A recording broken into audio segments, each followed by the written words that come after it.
Fala Físio, tudo bem com vocês? Sejam muito bem-vindos ao nosso terceiro vídeo da semana do Expert em Ombro. No vídeo passado a gente pontuou, falei sobre várias coisas, desde a avaliação, falamos de bandeiras vermelhas, bandeiras amarelas, falamos também sobre terapia manual, falamos sobre exercício em cadeia, sobre ponto gatilho, sobre os testes neurais também, né, os diagnósticos diferenciais.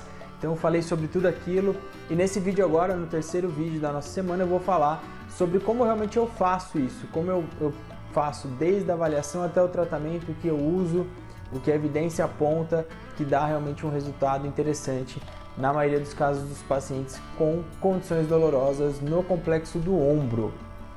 Pessoal, uma frase que eu uso em todo final de aula, toda aula que eu dou, é a seguinte frase, que é do René Descartes. Lembra daquela fogueirinha, um homem agachado ao lado, né, aquele estímulo térmico na pele que ele interpretou, né, que era a dor sendo processada lá no cérebro. Então, esse cara tem uma frase que ele fala o seguinte: daria tudo que sei pela metade do que eu ignoro. Então eu sempre falo, se eu pudesse trocar tudo que eu estudei até agora por tudo aquilo que eu ainda posso estudar, que eu vou aprender, que a ciência vai trazer e atualizar, eu trocaria sem pensar meia vez. Por quê? Se a gente está fadado a não evoluir no aprendizado, a gente vai utilizar a ferramenta que a gente sabe, não tem como inventar, sair do que a gente aprendeu e estudou.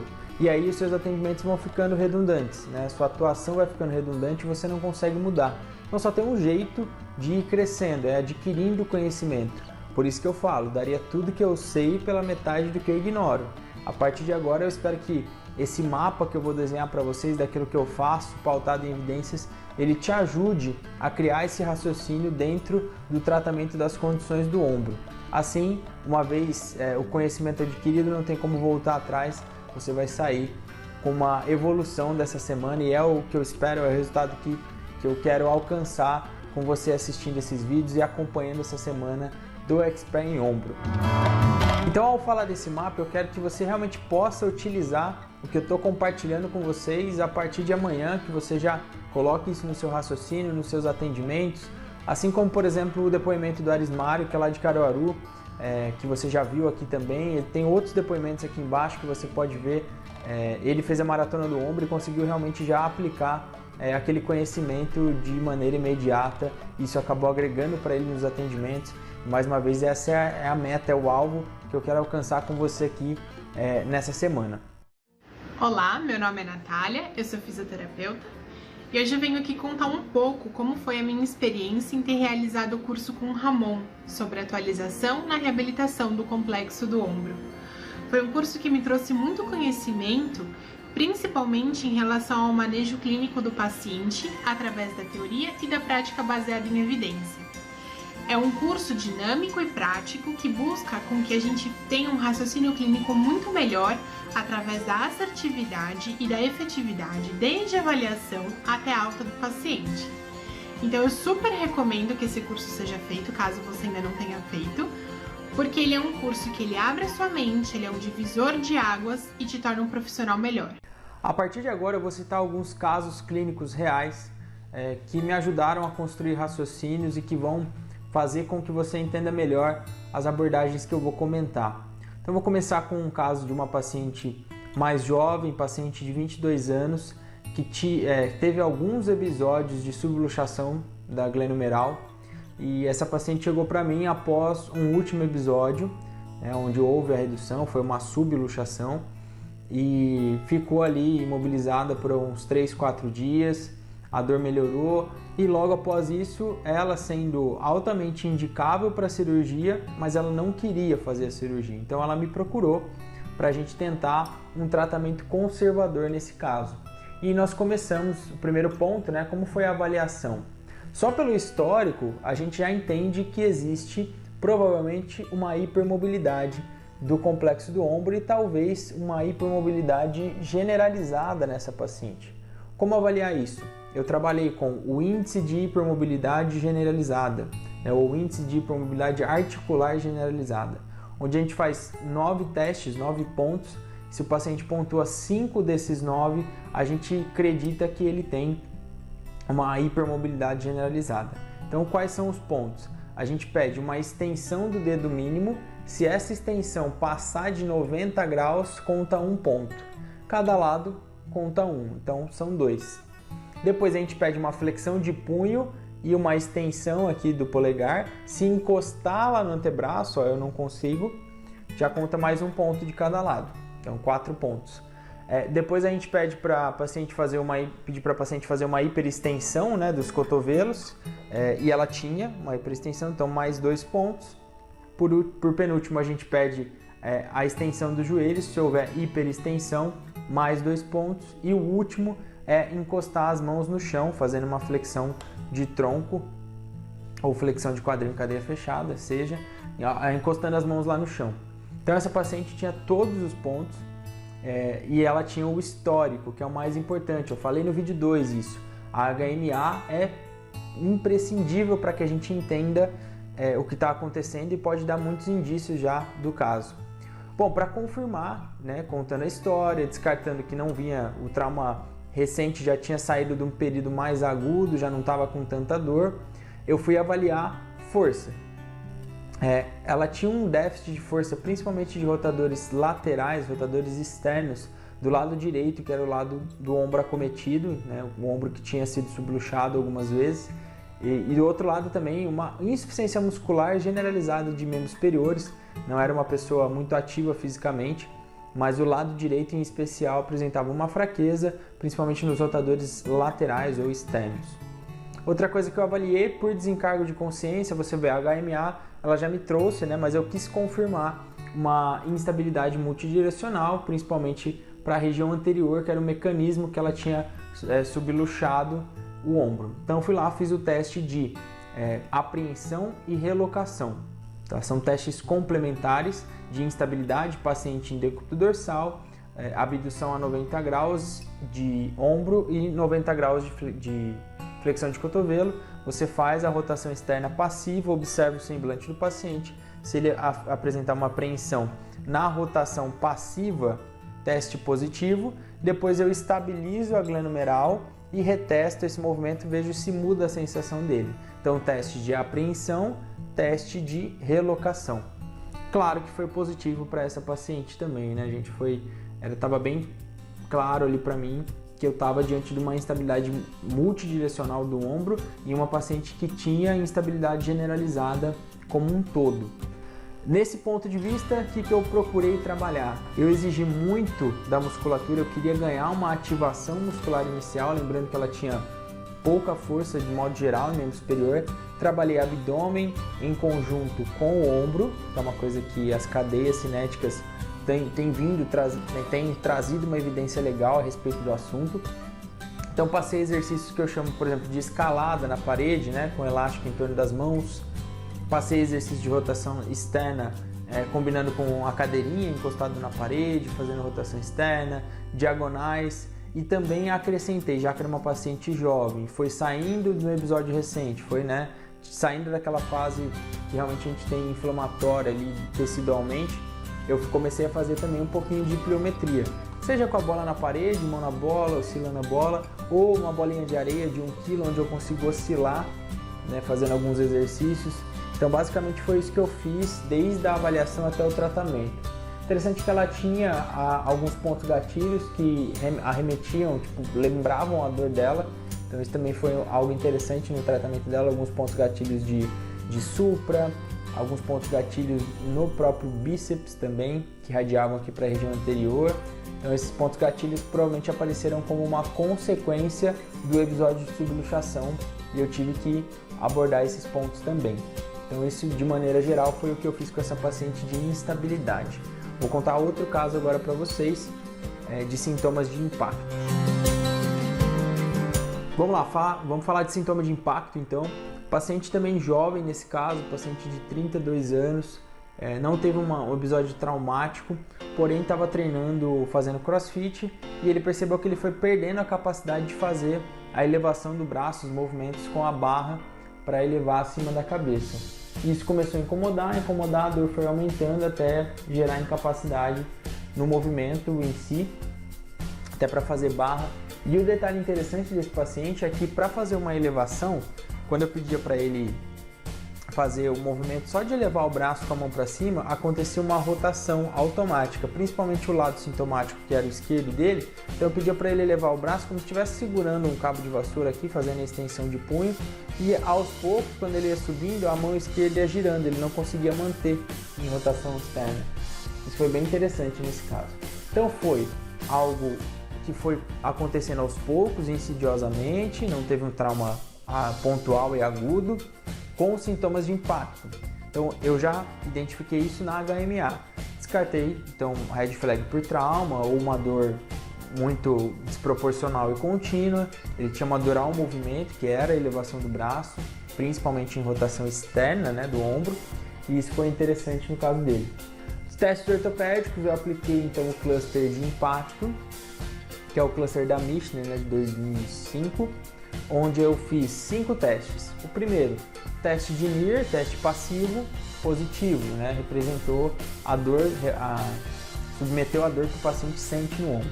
Segundo teste, eu fiz o teste do arco doloroso, também ali próximo dos 90 graus, de 90 a 120, positivo, dor, e é a dor que ele sentia.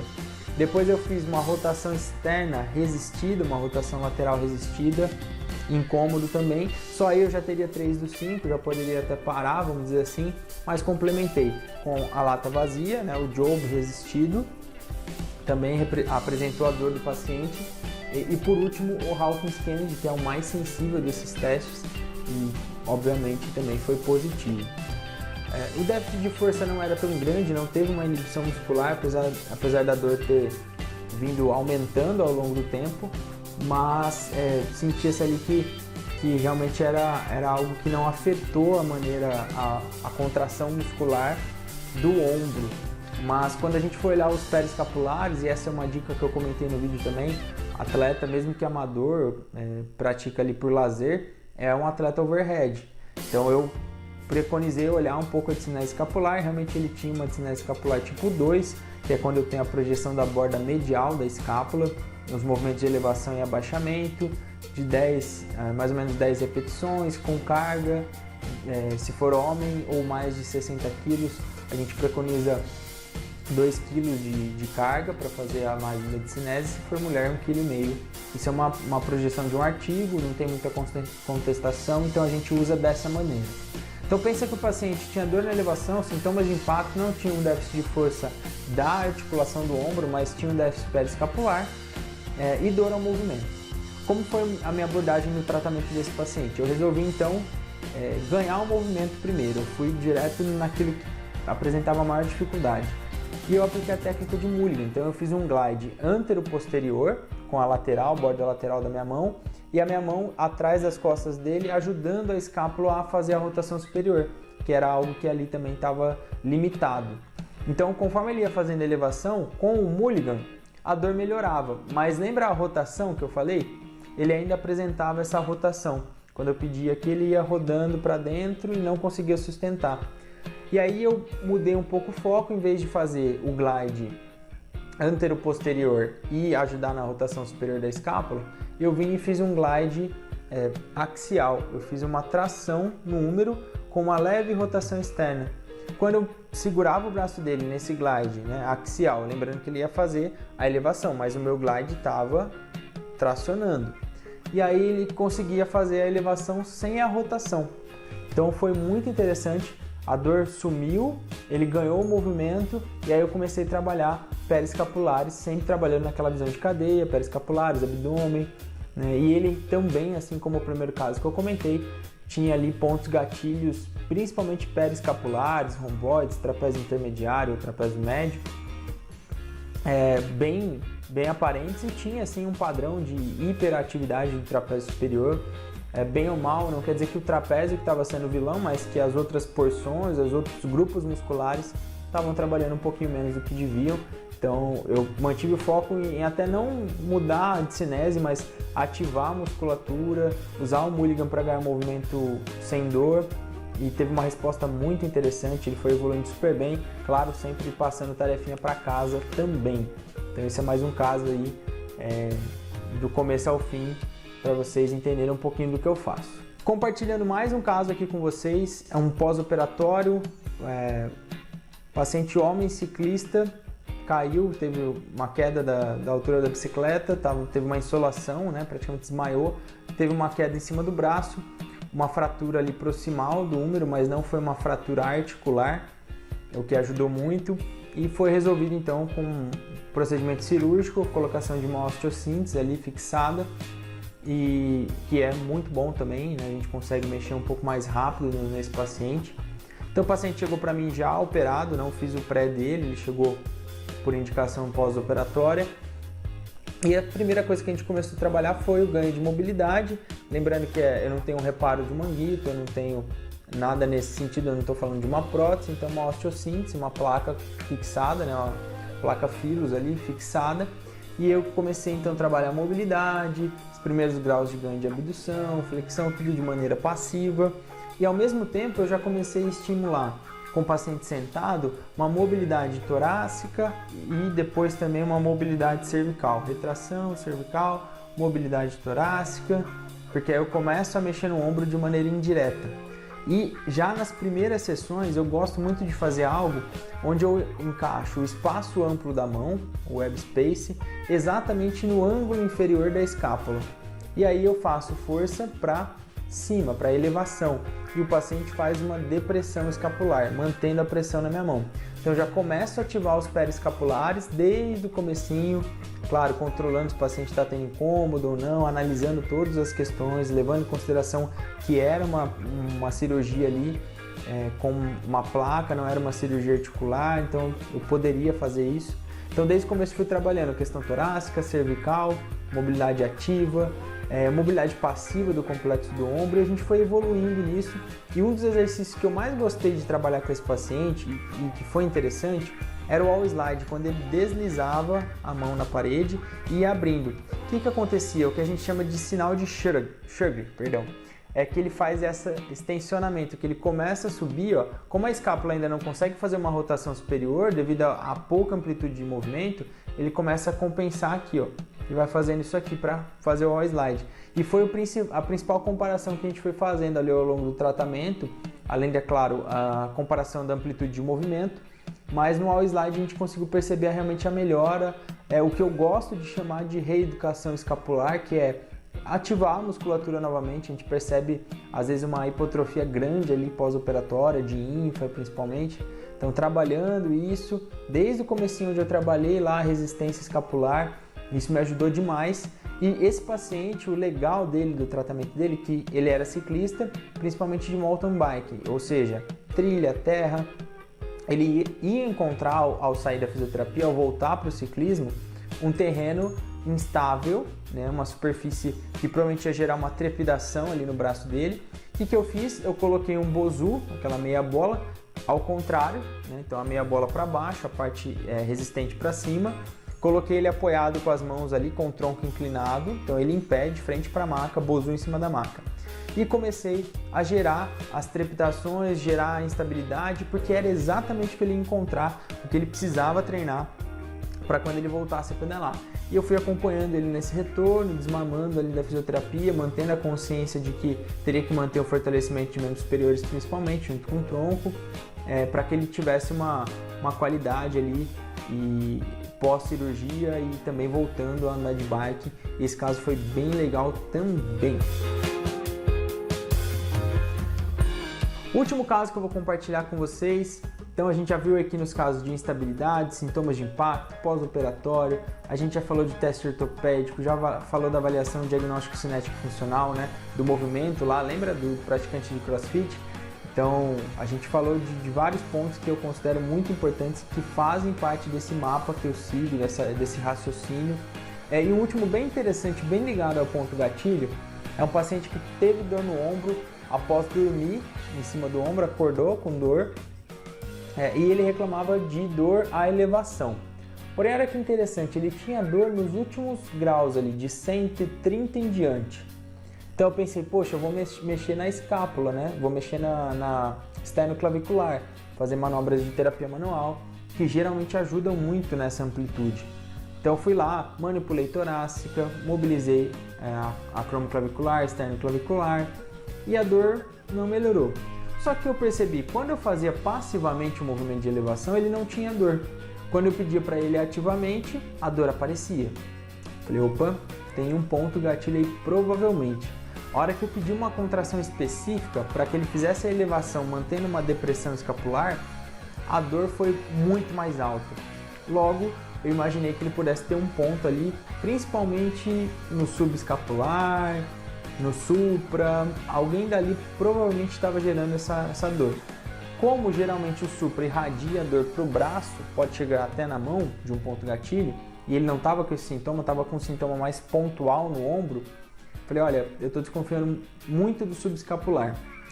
Quando eu coloquei em decúbito lateral, eu fiz o acesso, né, por trás da escápula ali, enganchando os dedos, e encontrei o ponto, era o ponto que gerava a dor dele, era o ponto que ele falou, nossa, essa é a minha dor, Ramon, é o que eu sinto a hora que eu estou elevando o braço.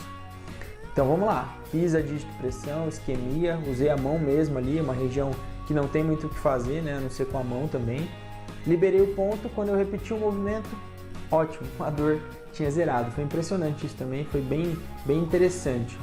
E claro que, complementando isso, todos esses atendimentos que eu fiz aí, usei o Mulligan, usei quiropraxia, usei manipulações, usei os pontos gatilhos, usei os clusters, então você pode ver que é toda uma linha de raciocínio que a gente vai aplicando em cada paciente, em cada caso clínico, que tem a sua particularidade, que merece a sua atenção, porque o que pode acontecer, principalmente se você trabalha sempre com o mesmo conhecimento e não se atualiza, você pode cometer um erro pelo viés de confirmação. O que é o viés de confirmação? Se na segunda-feira chegar alguém para você atender com dor no ombro, você usar uma técnica que deu certo, que causou melhora naquele paciente, se na quarta-feira aparecer outro paciente de ombro com sintomas parecidos, você tende a usar a mesma técnica, o que não quer dizer que também vai melhorar para esse cara. Entende? Então, o seu viés de confirmação muitas vezes passa pelo risco de você não ter um leque de conhecimento ou até mesmo uma experiência de atendimentos para entender e perceber que cada caso é um caso, você precisa confirmar a sua hipótese, você precisa confirmar o seu raciocínio clínico antes de simplesmente repetir aquilo que você fez em outro paciente parecido e que deu certo. Beleza? Esses são os casos que eu quis compartilhar com você. E acho que pode contribuir com esse raciocínio clínico. E eu vou deixar esse mapa, essa linha de raciocínio para vocês como material de apoio, para vocês terem acesso e também conversar comigo, deixar as perguntas aqui para que eu possa tirar as dúvidas e a gente vá conversando. Esse é o meu propósito, esse é o que eu gosto de fazer, esse é o que eu amo fazer.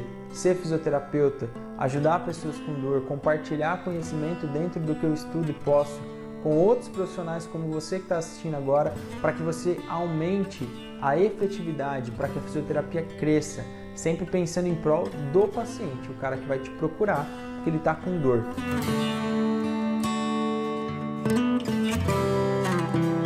E agora, se você estiver pronto para se aprofundar ainda mais nessa jornada de conhecimento e saber mais a fundo tudo que eu comentei durante essa semana do Expert Ombro, eu estou prestes a abrir as inscrições na minha certificação maior de ombro, a minha Master Certification. É isso mesmo, se você quer realmente se aprofundar em todos os detalhes e ter realmente acesso a tudo que eu faço e tudo que eu construí em relação ao ombro, eu vou mandar para você através do seu e-mail e também no grupo do Telegram um link para essa inscrição. A Master Certification é uma junção de cursos que eu fiz a respeito do ombro, são cursos 100% online e lá está praticamente tudo que eu sei de uma maneira aprofundada, detalhada, passo a passo, detalhe por detalhe, técnica por técnica, está tudo na Master Certification. Então se você quer concorrer a uma vaga dentro da Master Certification, fique esperto que nos próximos dias eu vou disponibilizar esse link através do e-mail e também lá no grupo do Telegram. Beleza? Mas por enquanto ainda não abro a Master Certification nesses próximos dias, rola aqui, assiste os depoimentos que tem aqui na página e deixa também a sua pergunta aqui que eu vou responder até o dia da inscrição, tá bom? Um abraço e até o próximo vídeo.